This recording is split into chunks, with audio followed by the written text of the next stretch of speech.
Hey guys, this is Caleb and Ben with Common Motor, and today we are talking to you a little bit about what we did to prepare for the Vintage 1000.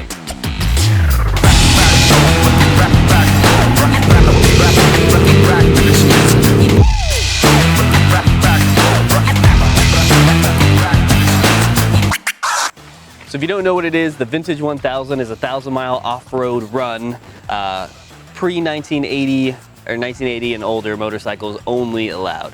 It's not really a race, it's more like a CV Survive. It's all off-road, and we're bringing our CL450 and CL350 on the run. First time doing it, so we don't necessarily know what we're doing, but we think we're prepared. We're gonna kind of go over what we've done to prepare, and then after we'll show you what broke. Absolutely, so we took a lot of spare parts. We did a lot of little mods here and there just to see if we can make it through the Vintage 1000, but we're planning for the worst, hoping for the best. Since this is a test of the bike's endurance and my endurance, we definitely have some spare parts with us, including a lot of levers for drops. We have some electrical coils and condensers, as well as some posi locks for any kind of ignition failures. And then also we have some jets in case there's a crazy change in elevation, as well as just the normal tubes for your tires and general tools.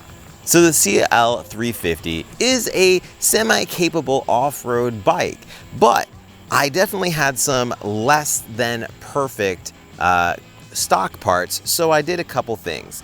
I elevated the front fender, threw some knobbies on, definitely for that traction, added a higher handlebar with some bark busters to save those levers from falls, and then also welded a rack under here.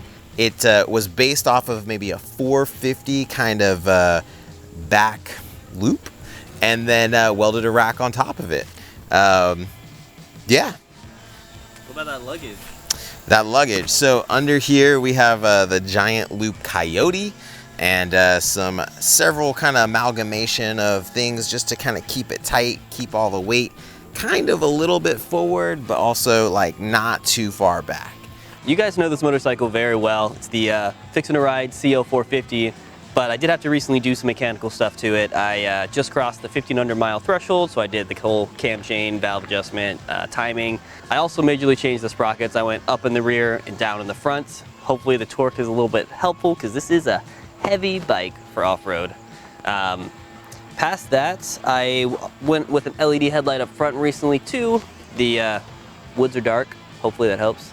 We also have a full set of spare parts on the motorcycle. Got cables, have tubes, tons of oil, gas, just because if something breaks, you're in the middle of the woods, you know? So a lot of my updates or upgrades for the Vintage 1000 were just changing out a lot of wear parts so that I could start the trip with fresh parts. So that included things like a new brighter headlight, a new taillight, mine was a little cracked, making sure my brakes were great, and then doing the regular servicing of cam chain tensioner, valves, and ignition timing, as well as just kind of going through and replacing just small things like the spark plug boots and shifter. So we also upgraded the sprockets. I went a little bit higher than it was up my bike in the back and a little bit lower. That way to get a lot of torque for these crazy hills that we're about to climb. Now I know you guys are going to want to know about some of the fun stuff, so we did put some golden boys on here. We also have some CL350 fenders on the front and back. Little headlight protector.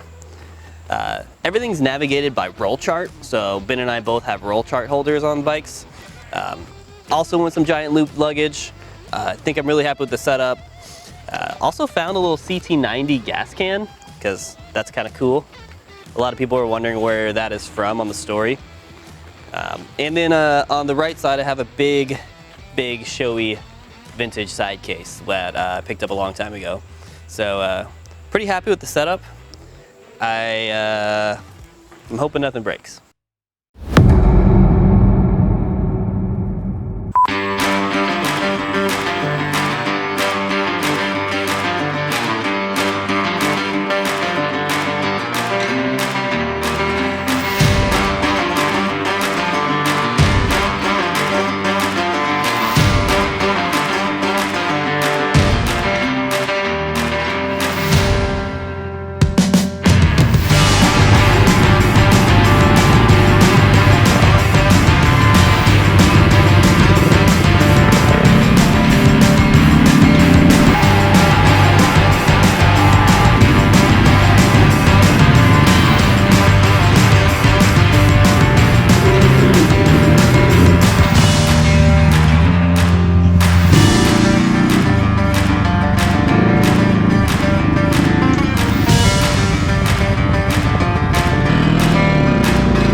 back from the Vintage 1000. Back. And we're gonna give you guys a little bit of a recap. Absolutely. So,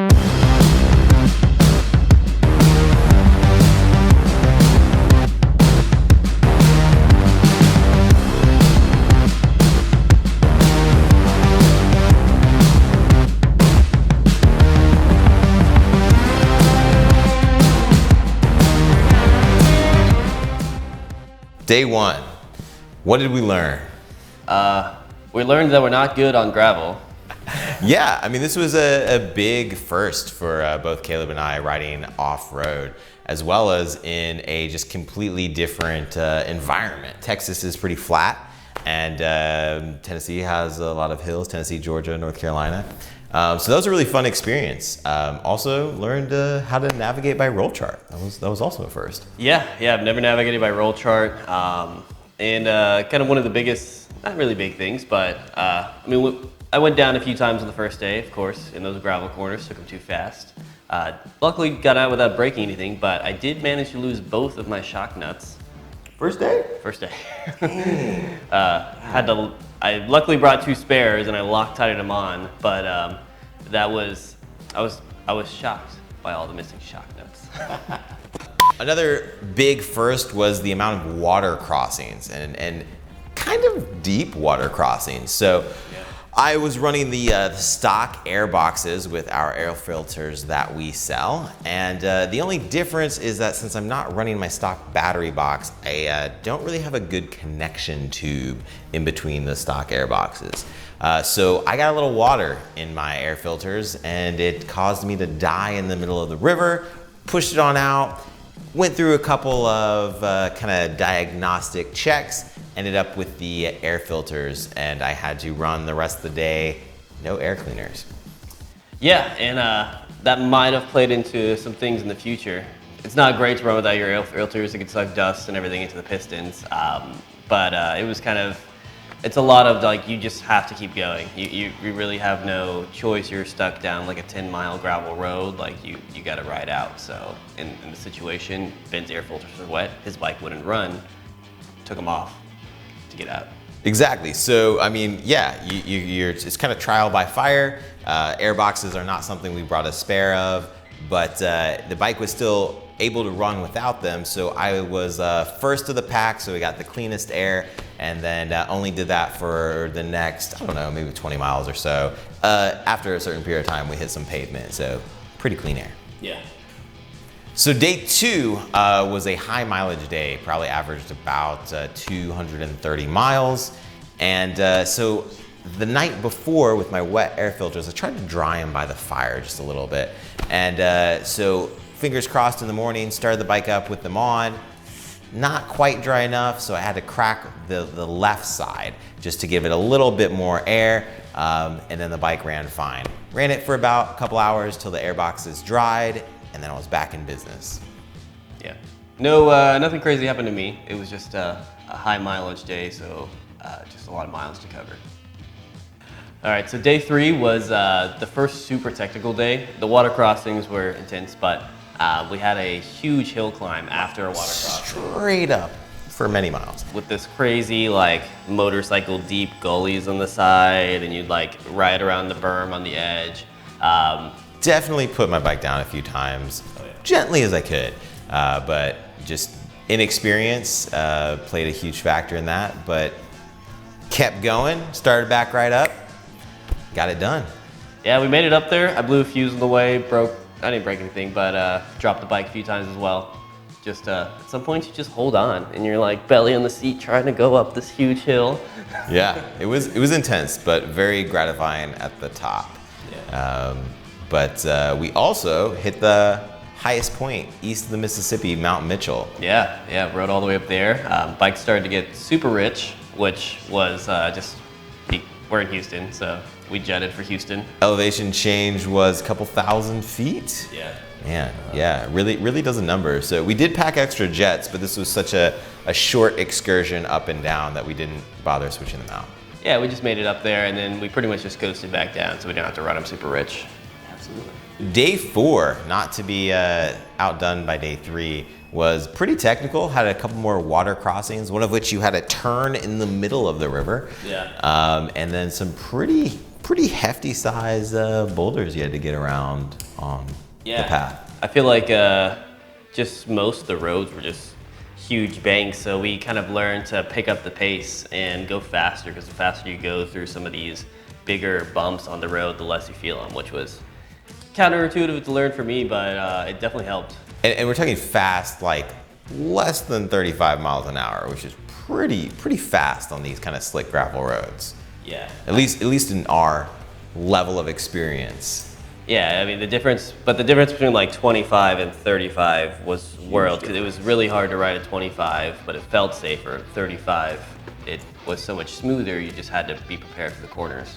So we allude to the fact that maybe my wet air boxes might have created a little lean air mixture if I had to bypass them, right? Lean. Yeah, it might have leaned out the mixture on that left side. Exactly. So, spoiler alert, my engine seized late day 5. And so we're trying to kind of go back through, haven't cracked open the engine yet to see what exactly caused it. But it was getting a significant amount of blow by. So piston rings, bent valve, something along the sort of that. Yeah, somewhere along day 3 to day 4, it must have gotten really hot. Maybe day 2 when you were running a cracked air filter, and it just, either the piston ring broke or something happened where it just started just blowing oil out of the breather tube. And I mean, like, it was blowing. It was like a 2-stroke exhaust coming out the breather tube. It was, well, I didn't actually get the pleasure of seeing it until I stopped and all the smoke caught up with me. Yeah, so I mean, realistically though, we were pretty cautious with checking it. Yeah. Not really cautious about running it, but I definitely stopped every so often to check the oil, make sure we were good. So consistently top it off, buy new oil as I needed. Day 4, rolled into camp, still running decently. I did spend probably about as much in oil as I did for gas in the entire trip. But no indications that we should stop, and decided to press on day 5. Yeah, no indications that it was going to seize, at least. That's true. I mean, you definitely could have stopped, but you know, the spirit of the event is to get that 1,000 miles. Get to the 1,000 at all costs. So day 5, we left smoothly out of camp. We had been tightening. The main thing we noticed over the course of the event is that your chain gets a little looser riding off-road since you're putting so much torque into the wheel. So we both tightened our chains up a little bit on day 5. And that was kind of the only wear thing I noticed for the whole thing. Was still losing a significant amount of bolts. I feel like next time I will red Loctite every single bolt behind the shocks on, because at some point I lost a few like rack bolts on day 5. I lost shock nut again and I didn't have a spare, so I just safety wired the exhaust kind of on the back shock nut. And it ran okay, but yeah, the vibrations just steal the bolts from your bike. And while I didn't lose any bolts, day 5 was a big test for my rack. So I took a back hoop kind of off of a 450 style bike and put it on my 350, and that actually sheared completely off. And then my fender bolt shortly sheared. But the rack that I made held strong. It just had nothing to lean on now. So I had to readjust, move all my luggage up a little bit, made seating a little tight, but nothing couldn't handle. Strapped the fender on the back, kept going. Other than that, day 5 was going really well. I mean, we got over like a really technical clay hill climb that held people up last year right before it rained. Yeah. So we kind of squeaked out super lucky and didn't get the really slippery clay, just a light slippery clay. Hit a couple more levers that day, you know, but I broke no big. 3 levers on that hill climb. So that was unfortunate, and I had to steal one of Ben's. No worries. That's why I bring extra. Yeah. Share around. That's one thing. Next year, I would definitely put the Bark Buster like handlebar guards on my bike, because I was doing really good, but until that 3rd day or the 5th day, I just broke a lot of levers, and that would have prevented that. Absolutely. And so yeah, we're cruising down the road. We're hitting some pretty steep inclines. But you know, just taking it slow, trying to keep my RPMs low, and we're just cruising right along, and I hear a terrible noise that I regrettably have heard once before in my life. In this bike's life, actually, with the first engine, the day that I bought it. But tried to... Let us hear that noise. And then pull the clutch as soon as you hear something like that. Just coasted to a stop. Tried to kickstarter, and it was seized. Locked solid. Very tight. Yeah, I mean, at this point, we were like 10 to 15 miles into gravel sections, 8 miles down like a road itself.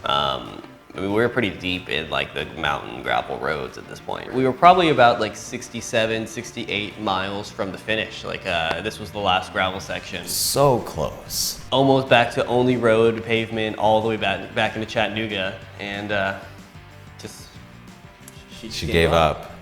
So I dropped it on the pin on the map where Candy Panther died, and hooked up a tow strap and got towed out a decent amount of mileage between towing and coasting down the hills. Very fun. Yeah, we got towed out a significant amount. At some point though, this guy was coasting down the hill, and we were stopped waiting for him. He just shoots past us, and it was like, "See you in Chattanooga!" I was trying to get as much momentum as I could. But you know, definitely there were some ups and downs. It was a pretty brutal hill that Adam had to tow me up. Yeah, it's pretty intense. Yeah. But finally made it to the support van, got it loaded up, and Caleb kind of pulled me aside. I was like, "You want to tow up the rest of the way in?" We're going the last 55 miles. So we pulled off the back luggage on mine, so there was room for two. And we rode the last 55 miles on the 450 into Chattanooga. Absolutely. Finished as a team. Absolutely. So, and end result was very positive. Definitely have to do a top end rebuild on my bike. Not something I haven't done before. So, you know, I have a little bit of experience with that. And we'll get her back on the road here shortly. Yeah, that's kind of one of the things I love about the event, that I thoroughly enjoyed the fact that like, it's just all fun. Like if you break something on these bikes, everything can be fixed. I mean, over the course of the week, we rebuilt like 2 top-end engines in the middle of the woods in a camp. One made it the rest of the trip, one didn't.